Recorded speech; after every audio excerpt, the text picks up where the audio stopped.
If you don't like the video, I'll hunt you down and kill you. Hello and welcome to another episode of Love for Gasoline.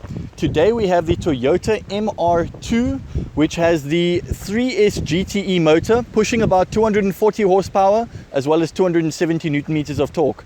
So I'm going to give you a fair rundown of what this car is like to drive and what it's like to live with, and hopefully you guys enjoy. So let's get into the video. There's nothing I can ever say to change your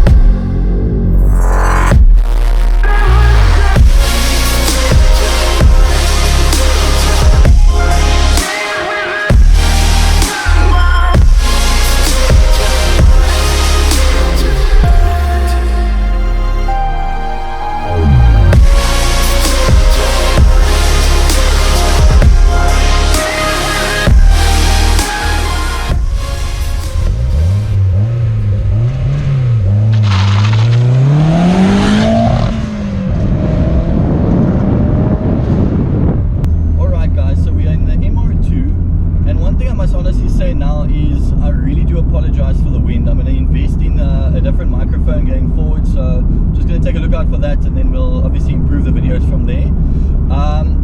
But I also have driven the car for a little bit before I started this review, and the reason why I must do this is because it's a mid-engine car.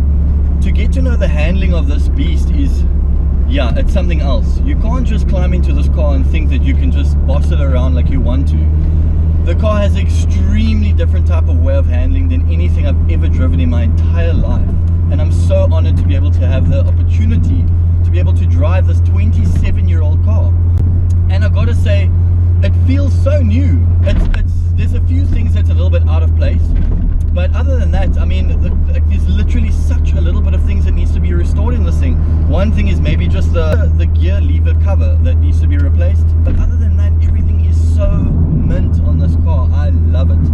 I think that in terms of handling, this car really can go around corners on extreme speeds, but there's a lot of rumor, you know, back in the past where they spoke about snap oversteer, and what this means is that when you're going around a corner, if you're going to be a little bit weird with the throttle, because the weight is at the back of the car, if you're going around a bend and you let go of the throttle or you step on the brakes or anything that unsettles the car, the back of the car will basically snap out and you'll find yourself in a wall. So when I initially started driving the car, my first thoughts were throttle response as well as the clutch. The clutch has like literally this much that you can play with. The throttle response is so insane. You just touch it a little bit and this car just wants to go.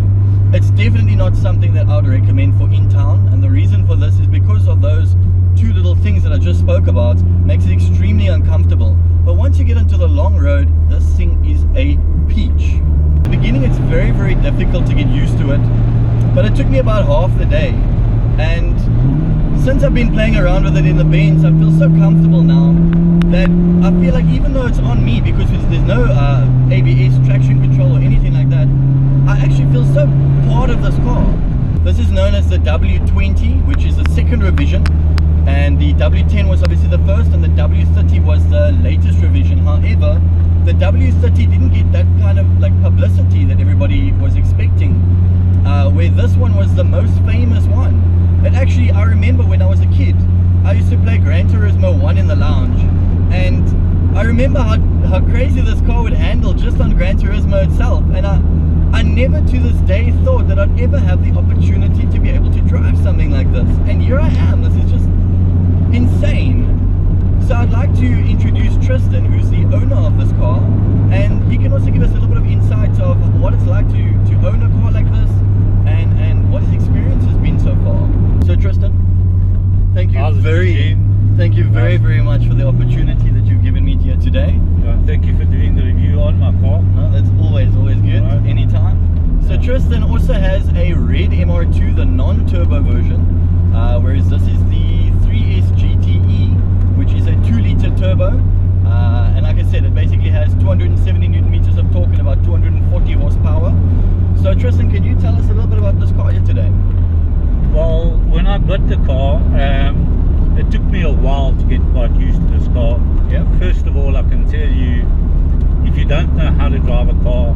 do not get into Toyota MR2 3S GTE Turbo. This car is not for the faint-hearted. Yeah. And two things this car is going to teach you. The first thing it's going to teach you is patience, and the second thing it's going to teach you is how to drive a car, because this car is all yourself and the car alone. There is no modern technology like automatic stability control and traction control and things like that in this car to help you drive. This car was built with 2 seats, not for the same reason that other sports cars are built with 2 seats. Other sports cars are built with 2 seats, one for a driver and one for a passenger.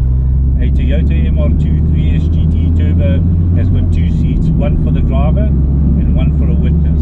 I just hope that you're not going to be the witness of what I've done today. If this car was any slower, it would be a Ferrari. That's the most famous line in a Toyota MR2 advert. This car dropped a Ferrari Mondial on a quarter-mile drag. Sure. And it's dropped a couple of other supercars as well, and it's actually been officially classified as a supercar, to be honest. It falls in the supercar category.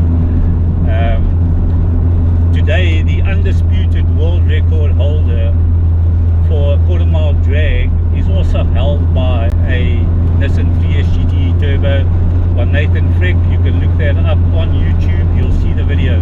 8.71 seconds.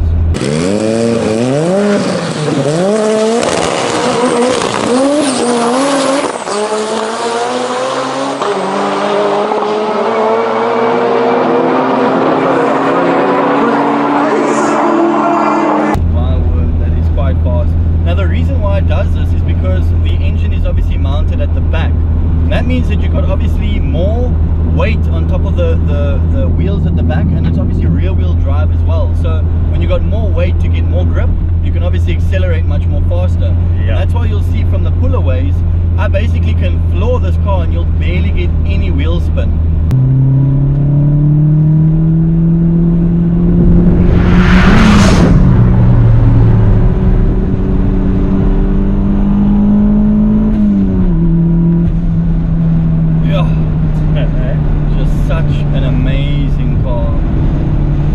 Visibility and everything around this car is also extremely good, which is kind of a nice thing, because I want to see out where I'm going and what's happening, and yeah, you can definitely clearly see everything properly.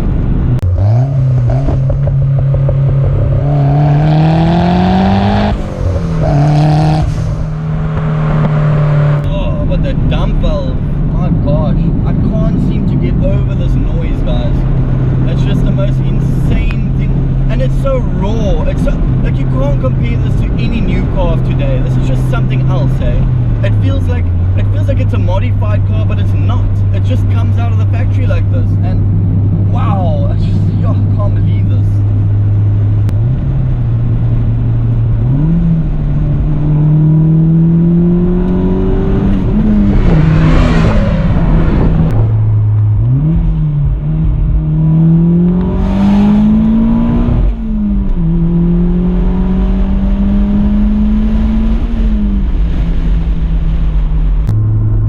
For 1993, it has electric mirrors, it has electric windows, it has adjustable seats.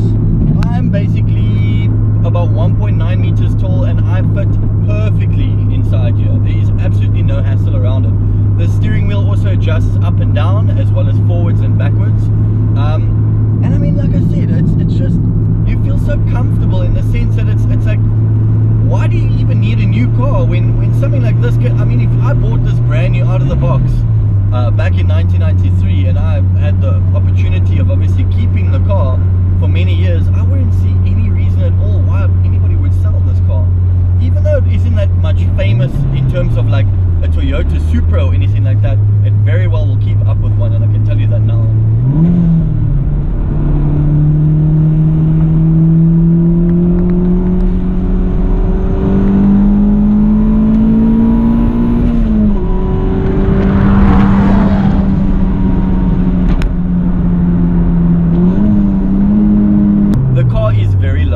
So if you're going to be on a canyon road, you're going to hit a few bumps here and there, so you've got to be quite careful of what type of roads you choose when you actually want to push the car. thing is that, you know, you don't have ABS, you don't have traction control, anything like that. Again, you're on your own. However, the brakes do feel very spongy. But if you don't have ABS, I feel like maybe that's something that might be a good thing, because if you have more travel distance with a brake, it'll actually allow you to basically control it a little bit more better, versus if the brakes was very sharp and you need to suddenly slam on it, you could lock up the front tires, and you know, you wouldn't want to find yourself in a position like that, because once you've locked up the tires, you obviously can't turn anywhere in case of an emergency. So having a bit of a spongy brake in this instant, I definitely would say is maybe a good thing. Just feels a little bit different and a bit weirder. In terms of a new car that has ABS, yes, I would obviously accept sharper brakes.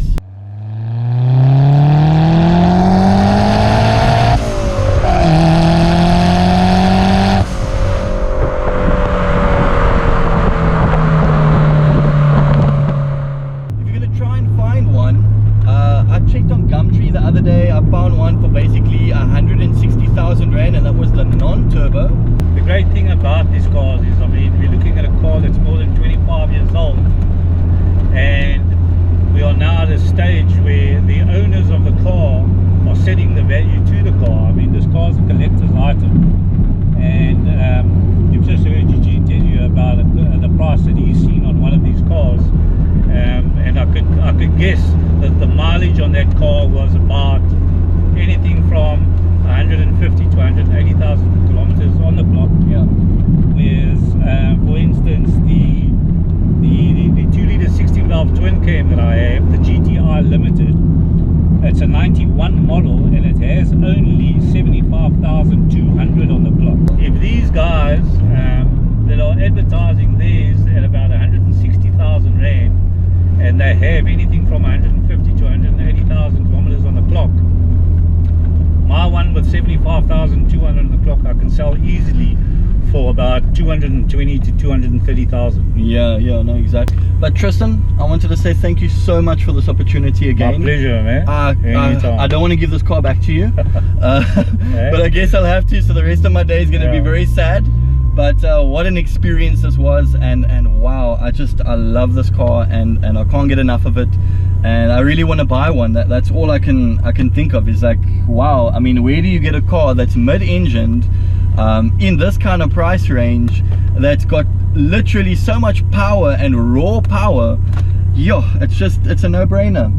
But thank you very much, guys, and please remember to like the video if you liked it. If you don't, make sure to not like it, and yeah, definitely subscribe to my channel. Again, Love for Gasoline. You can check me on Instagram as well as Twitter to get your latest updates, and yeah, please support the channel. Like I said, there's tons of cars upcoming in the future, but anyways, thank you very much, guys, and enjoy the rest of your day. If you don't like the video, I'll hunt you down and kill you.